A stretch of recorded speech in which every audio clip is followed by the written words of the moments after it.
Hey, what's going on, Who Dat Nation? It is yours truly, TJ Jones, the host of the State of the Saints podcast. First off, I want to say good morning to each and every one of you that's checking out this video. I want to say I hope you have a good and productive day.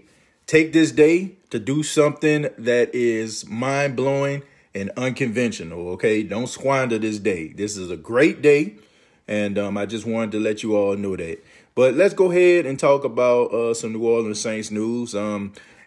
Usually I try to go live at least one time every single week on Facebook, and then of course I try to go live one time on YouTube. So if you have any questions about the New Orleans Saints, I'm going to take a few minutes just to talk a little bit about some Saints news. And feel free to comment down below if you have any questions or concerns or anything like that about the team. I know a lot of people are kind of bummed out because the New Orleans Saints lost to the bitter rivals that are the Atlanta Falcons. And it seems like the Atlanta Falcon fans are coming up out that basement trying to talk about the New Orleans Saints and saying that they exposed us and all that kind of stuff. So, I mean, I know it can get a little annoying because I don't think there's any fan base more annoying. Well, I take that back. Dallas Cowboy fans are annoying, but the Atlanta Falcon fans are up there because we all know about them, man. They only come out when things are going good for them. They're not one of those people or one of those fan bases that love their team in spite. But anyway, don't be discouraged. I mean, it's on in Tampa Bay. That's a primary focus right now. Let's see. Let's talk about some Saints news. Let's talk about Marshon Lattimore to get us started, man. Marshon Lattimore is week to week with a hamstring injury. Marshon Lattimore left the game, I think, like in the middle of the first quarter or something like that. I mean, he was out there, D'ing up Julio Jones. I mean, he was out there handling up on his business, man. I mean, he put the wood to Julio Jones. So the fact that Marshon Lattimore can possibly miss a couple weeks, I mean, that is huge for the New Orleans Saints. Marshon Lattimore is one of the most important players on the New Orleans Saints team. I would definitely put him in the top three because by him being as good as he is, he's able to go one-on-one with the best receiver on each team. And that gives the Saints opportunities to do all different types of things. I think it's going to be an issue. I think the Saints are going to give up some yards if Marshon Lattimore is not going to be able to go. And the reason why I feel that way is the same reason why we saw the game against the Atlanta Falcons. I thought it was an issue. The issue is that the Saints usually don't blitz very much. Defensive coordinator Dez Bryant don't really call blitzes. I mean, normally he'll probably call like the safety blitz. You'll probably see C.J. Gardner-Johnson come on the blitz of Von Bell. But that's about it, man. He don't really bring linebackers for the blitz and stuff like that. The reason why he was doing that was to try to get Matt Ryan off his spot, to not let him read his progressions in order for him to make plays because of players like P.J. Williams on the outside and stuff like that. So when you have Marshon Lattimore in the game, you can play, you can try to rush forward and try to get home because the cornerbacks are going to be able to cover long enough in order for them to get home. But when Marshon Lattimore not playing, I mean, you got to be concerned about the recovery speed of a P.J. Williams. So, I mean, hopefully he don't miss that much time. But Marshon Lattimore always has struggled with hamstring issues. I mean, this dates back to him at Ohio State, and that's one of the reasons why he dropped in the draft. A lot of, draft boards, Ty McShay, Mel Kiper had Marshon Lattimore going in the top 4 to the Chicago Bears around this time, or the New York Jets. But because of his hamstring issues, a lot of teams thought that was a concern, and he dropped. And the Saints were able to get him with the 11th or the 12th pick in the draft. I can't remember, but, it was a big deal. And it was a big steal for the New Orleans Saints, because he didn't really have issues with his hamstring, that much. I mean, I think he only missed a few games in his rookie season because he had a knee injury. It wasn't anything pertaining to his hamstring. But I feel like you don't want to rush him back. Like hamstrings are something that is nothing to mess with. I mean, you can go out there and feel good. Next thing you know, I mean, you blow out your hamstring, you're out for the season. So the Saints, they need to make sure that he is 100% with the hamstring. Make sure that he's not trying to rush himself back, because they're going to need him down the line if they're going to go to the postseason. Also, I want to address the fact about a lot of people, have been talking about, Drew Brees and Teddy Bridgewater and stuff like that. I want to address this. The fact of the matter is, people have been saying that Teddy Bridgewater should have came in the game over Drew Brees. I do not believe that. Drew Brees is the quarterback of the New Orleans Saints. He's the starting quarterback. Drew Brees has won so many games for the New Orleans Saints. Did he play his best game Sunday? Absolutely not. But, he wasn't the only one. The offensive line looked terrible. It was a team effort in his loss. So Drew Brees, it wasn't his fault. If I can blame anybody, in my opinion, I'm going to be honest with you. The person that I blame more than anybody is Sean Payton. Sean Payton has to do a better job at balanced offense, okay? He has to do a much better job, because the way that he has been playing over the last couple weeks, yeah, I'm saying the last couple weeks, I'm talking about dating back to the Arizona game, throwing the ball all over the place, I ain't feeling that, okay? Some of y'all might be feeling that because it's exciting, to see big plays and all that kind of stuff, but I'm not feeling that no more. The fact of the matter is, Drew Brees is 40 years old. He threw the ball 45 times against the Atlanta Falcons. I think he threw the ball like 36 times against the Arizona Cardinals. I don't know if y'all know this or not, but Drew Brees is not the reason why the Saints have been successful the past couple of years. It's been because of the running game. Drew Brees has almost been kind of similar to Peyton Manning in the latter years of his career with the Denver Broncos.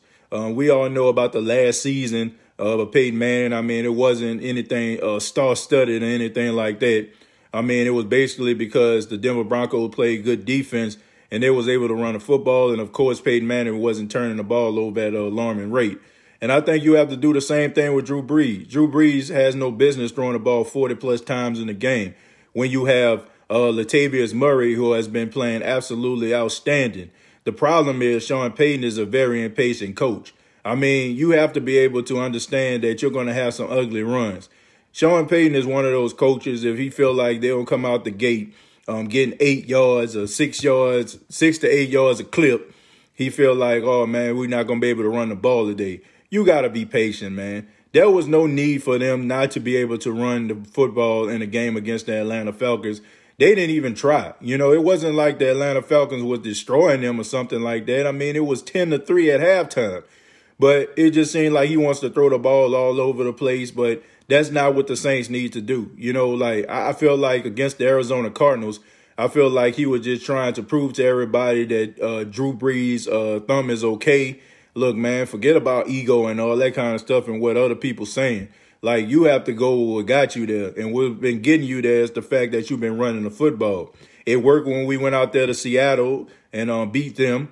It worked when we went to Chicago, and they have one of the best defenses in the league. That's what's been working for the New Orleans Saints. And if Sean Payton can't understand that, then it's going to be a problem, man. You got to check your ego at the door, and you got to stop worrying about what other people think when it comes to, how you play offense. Like, Drew Brees, at his age, should not be throwing the ball 45-plus times. And I feel like when you're asking him to drop back that many times, you're asking for, the results that you've been getting, in the Atlanta Falcon game. So hopefully he can get better, he can get better at balance, because you have 2 good running backs, 3 if you count Dwayne Washington. So there's no need for these guys to not be able to run the football and have a balanced attack and not be able to just throw the ball all over the place like we playing arena football. That ain't cutting it.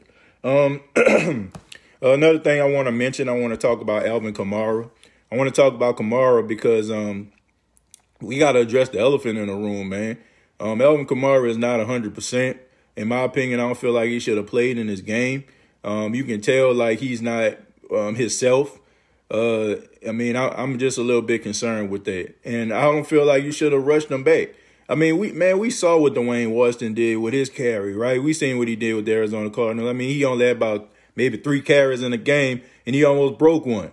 If you have him and Latavius Murray as a backfield, that's pretty respectable right there. Latavius Murray's been running the ball strong, and you have Dwayne Washington who can, he needs to work on his hands, but he can catch out the backfield for the most part, and he can run between the tackles. So if Alvin Kamara is not 100%, like, put him on the sidelines.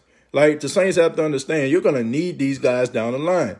And Alvin Kamara, I feel like, man, you can just tell, like, he gimpy. His change of direction is not as crisp and as precise as it once was.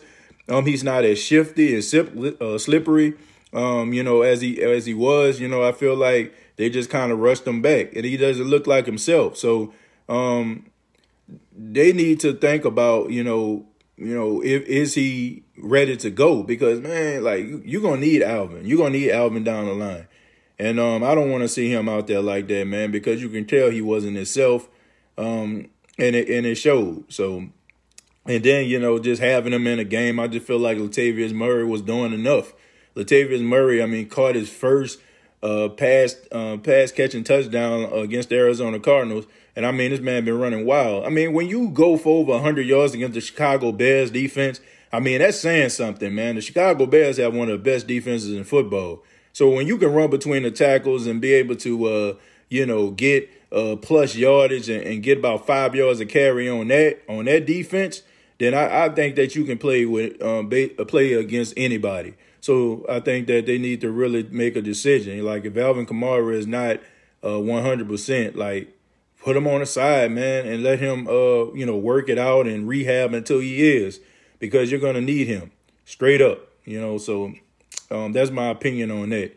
But those are the topics, man. Marshon Lattimore, Drew Brees, and Sean Payton with the play call, and, of course, Alvin Kamara. And I also have a question. I want you all to comment down below. Do you feel like pocket passes are a lost art? I'm asking that question because, I was watching the LSU Tiger game. Some of y'all probably seen my post. So I was watching the LSU Tiger game against Alabama. And, of course, I watched the game last night, the 49ers and the Seahawks. And one thing that I noticed that the quarterback and in crucial situations, they took it themselves. You look at Joe Burrow with the RPO, getting that big 20-yard gain, to basically people are saying that's his Heisman moment right there for him to sustain that drive on third down like that. And, and also with Russell Wilson, people are saying that was his MVP moment when he was able to, tuck the ball and get past the line, in order for a couple plays later to set up that game-winning field goal. So I feel like is pocket, I'm asking a question, is pocket passing a lost art? Because I feel like as of today, I feel like you need to have a quarterback that can scramble a little. I didn't say a whole lot. I don't want people to think, man, we talking about Michael Vick or Lamar Jackson. Everybody got to beat them or Cam Newton. But I'm talking about guys like in tough situations, able to run out of the pocket in order to pick up that first down. Like, for example, I use Matt Ryan. You look at Matt Ryan on some of those plays like 3rd and 6. He took it himself, in order for him to get the first down. He's a pocket passer. So I feel like, a part of me feels like, you have to have that type of ability. And I will say this. I feel like if I really truly feel that if Drew Brees could scramble just a tad bit, he wouldn't have got sacked 6 times. I will say this, I wouldn't say that I want Teddy Bridgewater in the game over Drew Brees, but I will say that Teddy Bridgewater wouldn't have got sacked 6 times. I heard somebody say that. I do not agree with that because I think a couple of times he probably would have got out the pocket and, and got a couple yards or whatever like that. I really, truly believe that. Probably would have got sacked about 3 times, but I don't think he would have got sacked 6. So I think it's really important for that, man. But at the end of the day, I think that a quarterback needs to be able to scramble just a tad bit. I still think that you can be a pocket passer, but you got to be able to take it yourself sometimes. Sometimes the play breaks down, and you have to go out there and you got to get some plus yardage. But that's just my opinion. What y'all think about that? But I'm going to go ahead and answer some of your questions. Dez Bryant. No, that comes from Laura. Still looking at that, and that's another thing too. I was talking about Sean Payton when it comes to ego, Laura. Sean Payton is going to be the reason why the New Orleans Saints, if they end up losing in the playoffs, he's going to be the reason why. And he's going to be the reason why is because of his ego. People have been saying for weeks, and I mean, honestly, a blind man can see that they don't have a number 2 receiver. A blind man can see that these wide receivers aren't getting any production for the exception of Michael Thomas. You are going to cost your team a loss in the playoffs if you can't get another guy that can get yards after the catch and a guy that you can count on to get a third down conversion. Like, I feel like teams are going to start doubling up on Michael Thomas. When you're going into the playoffs, you're going to get some of the best football from your opponent. I mean, you look at the NFC right now, I mean, it's wide open. So any game that the Saints have in the playoffs, there's a possibility that they can go home, no matter what the position is. The NFC is that good. You got to do everything that you possibly can in order to make sure that your team is in the best position to win.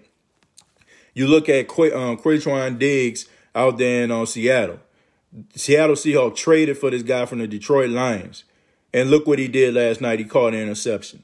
They then went out and got somebody from the New England Patriots. Y'all may know him by the name Josh Gordon. Josh Gordon went out there and converted some plays. The Seattle Seahawks tried to improve their team, and the guys that they got helped them to win that game. The New Orleans Saints and Sean Payton is going to have to put that ego to the side and make some phone calls. What they have at the wide receiver position is not cutting it, okay? I've seen enough. It's not like I'm tripping or something like that. We've been watching these guys play for weeks. We've seen the Austin Carrs. We've seen the Hogans. We've seen the Lil Jordan Humphreys. We've seen the Traquan Smiths. These guys are not getting it done, okay? They are not getting it done. And the fact that they're not getting it done is alarming. So I feel like Sean Payton needs to put his ego to the side and understand that this is going to be a problem. You're not going to be able to just check it down to Alvin Kamara and throw the ball to Michael Thomas in the playoffs. Teams are going to try to eliminate these guys to the best of their ability, and they're going to count on a Traquan Smith or Austin Carr to beat them. And in my opinion, as of today, I don't think those guys can do it. I don't think that those guys have what it takes to get the job done. So I do think that you need to probably call on somebody like a Dez Bryant. I mentioned Dante Moncrief on a video, but of course, I got my boy Mike Rick. Shouts out to him, man. NFC South versus NFL, that's coming out tonight. Also, y'all check that out. But he's a Carolina Panther fan. He told me that Dante Moncrief got picked up by the Panthers, so I didn't know that at the time when I was doing my video yesterday. So Dez Bryant is like the only suitable guy out there right now. And why not pick him up? I mean, what do you have to lose? I mean, just go out there and just sign the guy. Put him in a building. Give him an opportunity to try to take a physical. If he fails the physical, then don't sign him. But, I mean, you got to do something. I mean, this is what they have right now. Ain't cutting it. And if Sean Payton just keep on looking past this, I'm telling you, I love the Saints. I think we all do. They're going to be on the outside looking in. And they're going to lose in the playoffs because it's not going to do it. Michael Thomas is just not going to do it. If something happens to Michael Thomas, let's say Michael Thomas, knock on wood, like he sprains his ankle or he messes around, gets a knee injury and makes him gimpy, like I said, knocking on wood. What are they going to do? Like, who is going to step up? Who can you count on? They don't have anybody. And I think they taking Michael Thomas for granted, because he's strong and he's physical, but at the end of the day, man, you got to get this man some help. I mean, yeah, quickest player, the 400 catches, leading the league in receiving yards, all that. That's great. You know what I'm saying? But at the end of the day, get that man some help. Give him some help. Give Drew Brees some help. Give him a playmaker that can get separation, get yards after the catch. I mean, they got to do something. I'm telling you. I'm not trying to be a negative Nancy or anything like that. I'm just telling y'all what I see is going to be an issue. It is going to be a problem in the future, And it is going to cause us a lot of heartbreak. And it would be sad for the Saints to have a team this good when you have a defense that we've been waiting on for years. They can finally get stops. It would be sad for them to go home because they didn't try to reach out to a guy and try to get another wide receiver in the room. It would be sad. P.J. Williams can't cover. P.J. Williams can't cover on the outside. In the slot, he's been doing a pretty good job. I mean, y'all know me, man. I'm very critical of P.J. Williams. Don't understand why the Saints signed him back. But, I mean, when you put him in a slot, he's really, really good because he's a bigger slot corner. He's bigger than most slot corners, so he's able to bully some of the smaller slot receivers. But when you put him on the outside, he's horrible. I mean, he has no recovery speed. Guys can beat him easily on a double move. I mean, case in point, Marcus Williams saved him. Like, if y'all noticed that when that ball was thrown to Calvin Ridley, that was a 6 points. If Marcus Williams didn't cover about 20 yards of field to cut in front of Ridley to get that interception, I mean, Marcus Williams was saving P.J. Williams, I mean, from straight embarrassment. That first play when I think Julio was wide open, Marcus Williams jumped in front of that one, knocked the ball away, almost caught a pick on that, and again, an interception with Calvin Ridley. Y'all need to say thank you to Marcus Williams. P.J. Williams, like, he's the reason why people ain't saying, like, man, he sucks today, and it's all because of Marcus Williams. Marcus Williams saved that boy twice. Not once, but twice. I don't believe that neither any team on any given Sunday in the division games. Yeah, anybody can beat anybody in this division. I mean, when you familiar with the guys that you're going up against, when you're familiar with the team that you're playing, the tendencies of the players, anybody can beat anybody. That's why the Saints can't take any games for granted. You can't, man. I mean, you go out there to Raymond James Stadium this weekend just thinking that you're going to see the same Buccaneers that you seen in the Superdome a couple weeks ago. You think that Mike Evans not going to be able to get no catches, man, you tripping.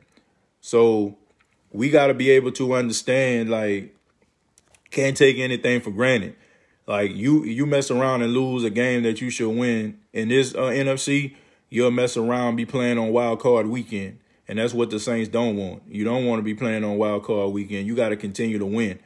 You control your own destiny right now. You know what I'm saying? You got to play the San Francisco 49ers.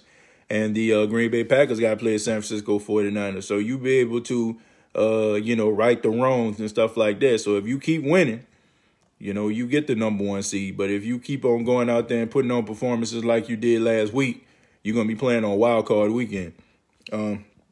It wasn't Drew anyway. The offensive line was getting whooped, especially Andrews Pete and Will Clapp and Teron Armstead.